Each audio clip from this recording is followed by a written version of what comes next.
All right, welcome back, my beautiful people. We are on episode number 4. I kind of had to think there for a second. Anyways, yes, we are at episode number 4, and we're actually going to be extending this series out to, I think, another episode or two, because in this episode, even though on the previous one that you guys watched, I got the car running, we did a test, a couple tests actually. The reason why the car exited out of the track the first 2 tries is because there was a little bit too much vibration on the front end of the car from a certain part that I ended up thinking that I could get away with not replacing. The car still ran fine, as you saw, but I want to get this car dialed in 110%.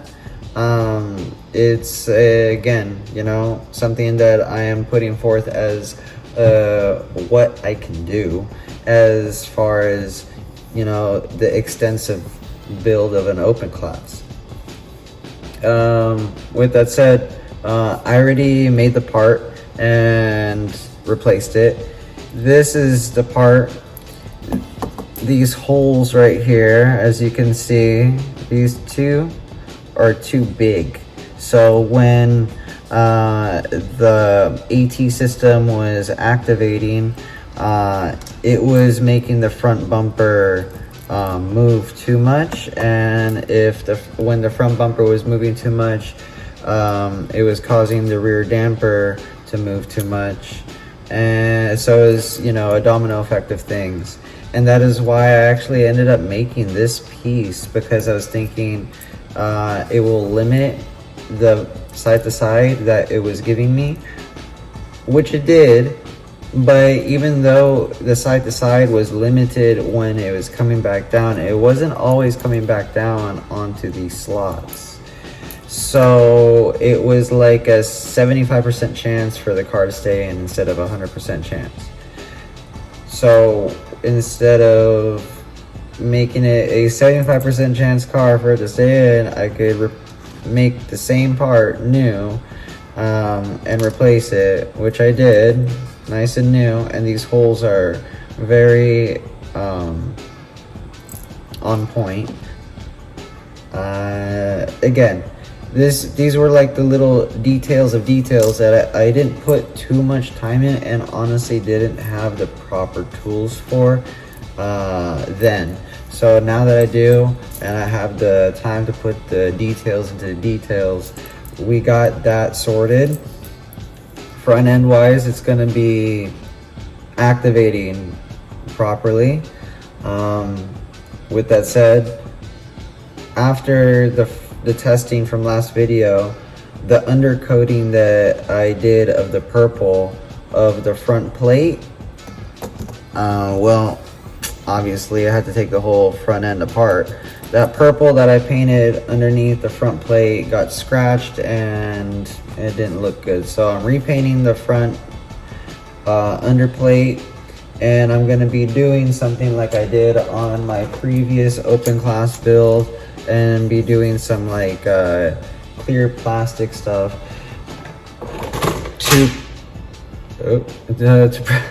to protect it from getting damaged again, and act as a brake so I don't have to run any sponge brake, at least on my track setup.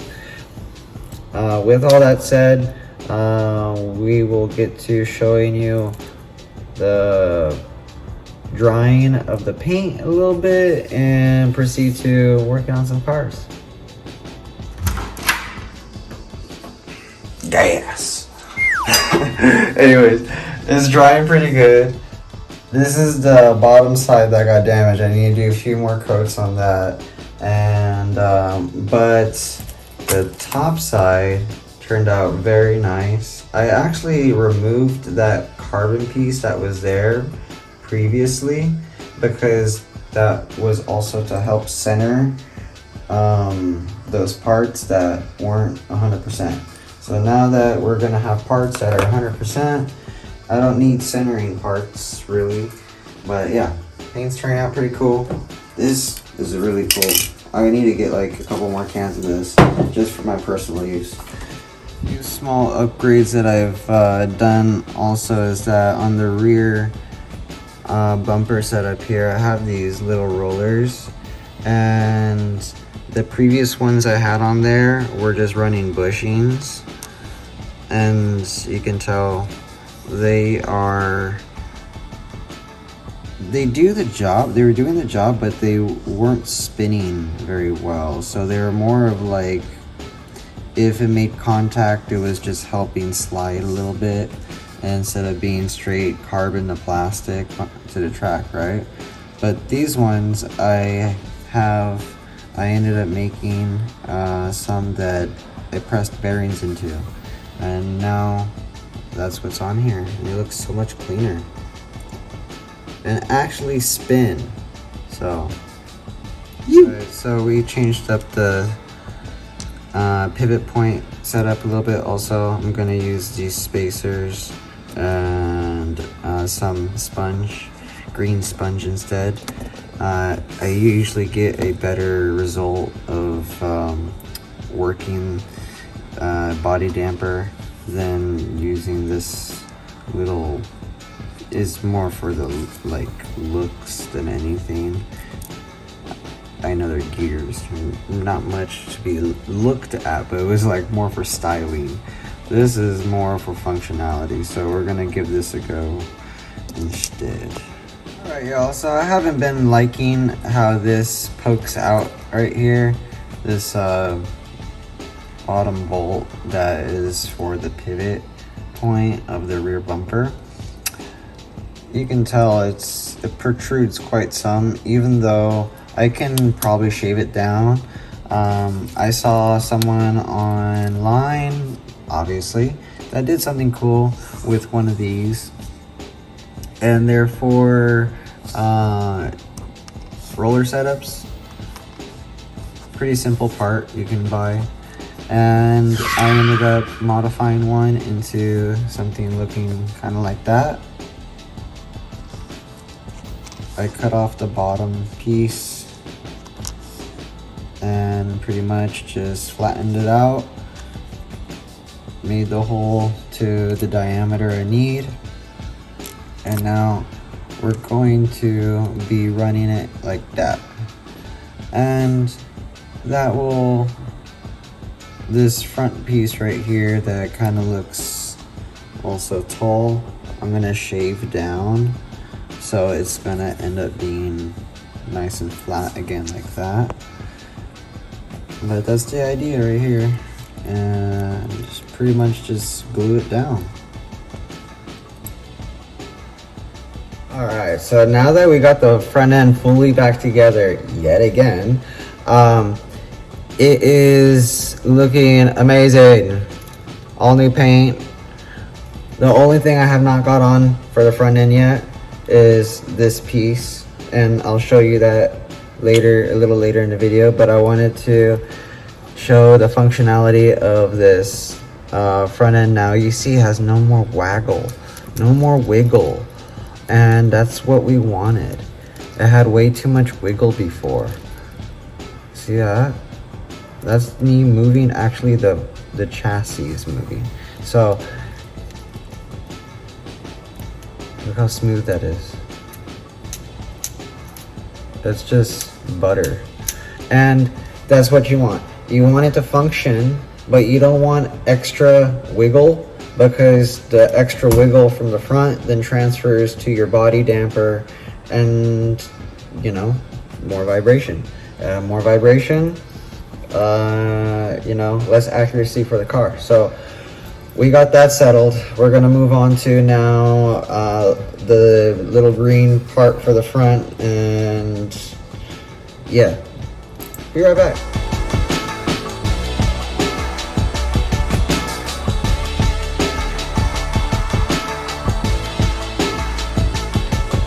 Alright, so we got the front complete with the underguard, front guard.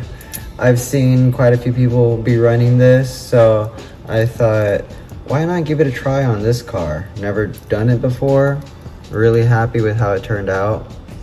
It's quite unique and still allows the bumper to function how it should. So really just an actual functional piece, so if it does get in contact with a wall, it won't damage the components for the front bumper, the suspension, or the movable components of the springs. And on top, it acts as kind of a brake instead of having to run sponge brake, or yes, that's a real old brake, by the way. But yeah, it acts as kind of a brake. With that said, when you put it in here and you look at the level of the front, it's like really nice and tight, and the rear, because of that skid plate, it touches and lifts the rear wheels just slightly. So it's definitely functional, and overall I'm really happy with just how this car came together. With all the little details of the new rear rollers for the stay, this repainting, a lot of it just turned out to come together real cool. And I have one more piece that is being painted and drying right now. It's gonna go for the motor cover. It's gonna be like a little cross carbon fiber piece that's gonna be purple. I'm gonna glue that guy in, and that's gonna help keep the motor a little bit more stable, and also stabilize this motor cover, because there's no cross section in this motor cover since I cut it out. And yeah, well, besides all of this and how beautiful it looks, yes, we did this too to help cover you know, so that excess screw that was protruding. Really happy with how that turned out. And it's purple. What else? And now, because we fixed the non-shakiness from the front bumper, this part that we installed on here actually lands back on there all the time. Really, really cool. And when it lands back on there, it just acts as kind of a security system for, you know, the body damper. But besides all of the components now being beautiful, functional, and being a little bit more advanced than the previous video, we beautified it. It's pimped out. It looks cool, right? I think so. But let me know in the comments what you think, because, you know, I really like what you guys think, even if it's negative. But we're gonna move on to now. I wanted your opinion. I'm kind of stuck between a rock and a hard place, because with this old body and how it was cut, I really like it. It's very flow form, different, has, you know, pointiness, all the edges. It looks very rugged, you know, for a little model. It looks pretty badass. And when it's on the car, it looks even better. The only thing is, it needs the proper paint job. But the fitment for the front is so cool. But yeah, so I'm thinking of possibly doing this body again for this car. But I would like your guys' opinion. Let me know. It's either the body that I was saying, the NASCAR looking body, or the Le Mans looking body I just showed you. We got both. They're both Tamiya. They're both original. So we are ready to go with doing these or one of these at least, for the next video. But now that obviously the car is all sorted, we can actually move on to this. And I'm actually really excited because I've never done such an extensive paint job for a body, and especially done someone else's logo on a body before. So I already gathered up Toxic's logo, banner logo, and he has also kind of like this Toxic mask logo, and we will see on how to place these, because that's the reason why I was going with this one, because you got a lot of flat area. You could do 2 logos saying Toxic on each side, and then on here you could do the gas mask, and it'll be very, you know, in your face, very obvious that it's his company. On this car, you don't have too many areas, and once it's cut, you can tell. Yeah, and painting this with all the edges, even with this design, was a pain. And this was not much of a design. This is just lines. So maybe this won't be the best option, but it would be very cool if I could get it to have Toxic's logo and on it, and yeah, because it fits the car really nicely. Now, saying all this to you, actually I'm thinking of leaning towards this one, but you guys let me know. Do you want to make it hard on me and give it this guy a go, or make it kind of easier to say the truth and use this one? With that said, thank you for listening to me talk and watching all the way to the end, if you have.